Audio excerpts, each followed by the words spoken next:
क्या हुआ जब एक साधु को राम मंदिर में घुसने से रोक दिया गया और फिर उस दिव्य चमत्कारिक साधु ने अपना जो चमत्कार दिखाया, फिर उस चमत्कार को देखकर मोदी सरकार के भी रोंगटे खड़े हो गए।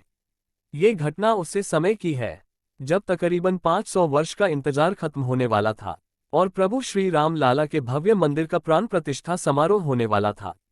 सभी लोग बेहद खुश थे क्योंकि यह उन सब कार्य सेवकों का बलिदान का प्रतीक था जिन्होंने हंसते मंदिर के लिए अपने प्राणों का बलिदान दे दिया।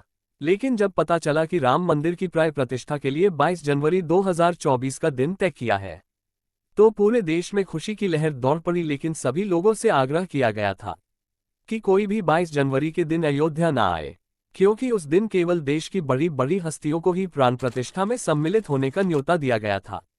देश के प्रधानमंत्री नरेंद्र मोदी ने देश के समस्त नागरिकों से 22 जनवरी के दिन दिवाली बनाने की विनती की थी और 23 जनवरी से सभी को अयोध्या आने के लिए निमंत्रण दिया था। लेकिन ऐसा कहा जाता है कि पौराणिक समय में राम मंदिर को बचाने के लिए कई दिव्य साधु संतों ने मुगलों के सामने युद्ध किया और उन्हें एक बार पराजित भी किया। इस युद्ध में तकरीबन 4000 साधुओं ने अपने प्राण दिए थे। इतना बड़ा प्राण प्रतिष्ठा का समारोह होने वाला था, तो देश विदेश से कई साधु 22 जनवरी के दिन अयोध्या पहुंचने के लिए रवाना हुए।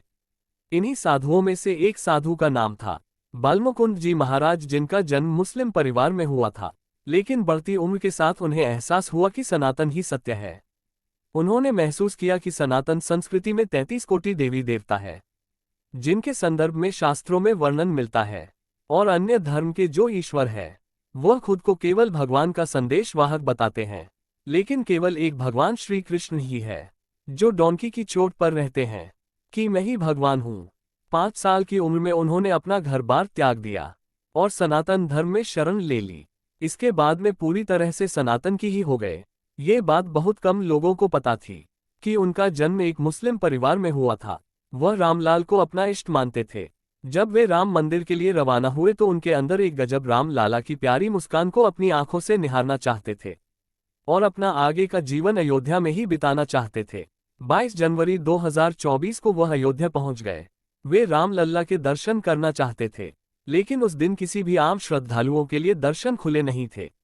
इसलिए उन्होंने एक दिन का इंतजार किया और 23 जनवरी को वह प्रातःकाल ही जाकर लाइन में लग गए। लेकिन जब वह एंट्री गेट पर पहुंचे तब वहां पर सुरक्षाकर्मियों ने उनके एक हाथ पर उर्दू भाषा में कुछ लिखा हुआ देख लिया, जो बचपन के समय उनके माता पिता ने उनके हाथ पर बनवाया था। तब सुरक्षाकर्मियों को लगा कि कोई फर्जी साधु के भेष में हिंदू बनकर मंदिर में घुसने का प्रयास कर रहा है। उन्हें वे साधु महाराज बनकर आए हैं, कुछ गलत लग रहा है, और मंदिर की सुरक्षा को ध्यान में रखते हुए उन साधु महाराज को राम मंदिर में जाने से रोक दिया गया और पुलिस पूछताछ करने के इरादे से उन्हें पुलिस स्टेशन लेकर चली गई। यानी एक भक्त अपने भगवान से दूर हो गया। लेकिन किसी को भी इस बात का अंदाजा नहीं था कि आगे बहुत बड़ा चमत्कार होने वाला था, क्योंकि रामलाल अपने भक्तों से बड़ा प्रेम करते हैं और उनके भक्त उनसे न मिले तो उनसे बिल्कुल भी बर्दाश्त नहीं होता। इसके बाद पुलिस वाले उन साधु महाराज को नजदीकी पुलिस चौकी पर ले गए। वहां पर उन्हें काफी घंटों बिठाया और उनके साथ बड़ा ही गलत बर्ताव किया, क्योंकि सभी को लग रहा था कि यह कोई फर्जी बाबा है। लेकिन बालमुकुंद जी का कहना था कि उनका जन्म भले ही मुस्लिम है, लेकिन वह सनातन को उनके रोम रोम में राम बसे हैं। तब सच का पता लगाने के लिए वहां पर एक दिक्कत पंडित को बुलाया गया, जिन्हें शास्त्रों का खूब ज्ञान था। तब उसे विशेषज्ञ पंडित ने उन साधु महाराज की परीक्षा लेना शुरू करके उन्होंने बालमुकुंद जी से महामृत्युंजय मंत्र, 4 वेदों का अर्थ, 16 संस्कार और ऐसे हिंदू धर्म से संबंधित 10 सवाल पूछे और उन्होंने एक एक सवाल का विस्तार से बहुत अच्छा जवाब दिया।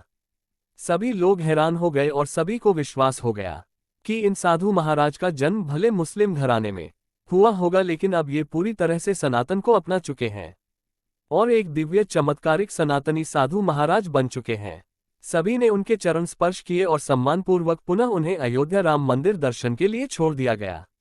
लेकिन जब भी प्रातःकाल में राम मंदिर दर्शन के लिए लाइन में लगे थे तब वहां भीड़ काफी कम थी, लेकिन दोपहर तक भीड़ की संख्या काफी बढ़ चुकी थी, क्योंकि उसे दिन तकरीबन 5 से 6 लाख श्रद्धालुओं ने रामलाल के दर्शन किए थे। फिर भी राम नाम लेकर वह लाइन में लग गए, लेकिन कहते हैं ना, भगवान कभी भी अपने भक्तों के साथ अत्याचार नहीं करते, वह उनकी परीक्षा लेते हैं। लेकिन जब भक्त उसे परीक्षा में सफल हो जाता है तो उसकी नया पार भी लगा देते हैं। ऐसे ही जब बालमुकुंद जी महाराज दोपहर के समय रामलाल के दर्शन के लिए लाइन में लगे हुए थे, तभी वहां पर एक छोटा सा बालक आया जिसने उनका हाथ पकड़ा और एक अन्य रास्ते से उन्हें राम मंदिर के अंदर ले जाने लगा।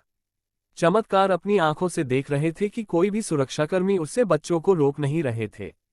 उन्हें ऐसा लग रहा था मानो वह बच्चा मंदिर के मुख्य पुजारी से जुड़ा हुआ। कुछ ही देर में वह बच्चा उन्हें राम मंदिर के अंदर ले गया, जहां बालमुकुंद जी ने रामलाल के बहुत अच्छी तरह से दर्शन किए। लेकिन जब उसे बच्चों को शुक्रिया कहना चाहा तो बच्चा अचानक ही कहीं अंतर ध्यान हो गया। ऐसा लग गया था मानो साक्षात रामलाल उन्हें बिना किसी रोक रुकावट मंदिर के अंदर तक छोड़ने आए हो। इसके बाद उन्होंने वहां पर उपस्थित कई सुरक्षा कर्मियों से उसे बच्चों के बारे में पूछा, लेकिन सभी का कहना था कि आप तो मंदिर के अंदर अकेले आ रहे थे, आपके साथ कोई भी बच्चा नहीं था। ये चमत्कार देखकर उन दिव्या साधु महाराज के भी रोंगटे खड़े हो गए, क्योंकि जिस प्रकार रसखान को भगवान श्री कृष्ण बाल रूप में मिले थे, इस तरह से आज बालमुकुंद जी को भी रामलाल ने बाल स्वरूप में दर्शन दिए थे। यह उनके लिए ऐतिहासिक पल था। इससे हमें ये भी समझ आता है कि व्यक्ति का जन्म चाहे किसी भी धर्म में हुआ, चाहे किसी भी जाति में हुआ हो, मनुष्य धर्म और जाति के नाम पर भेदभाव कर सकता है, लेकिन भगवान की नज़रों में हम सभी उनके बच्चे होते हैं और वह सभी भेदभाव को हटाकर अपने भक्तों को स्वीकार करते हैं और अपने भक्त को दर्शन भी देते हैं।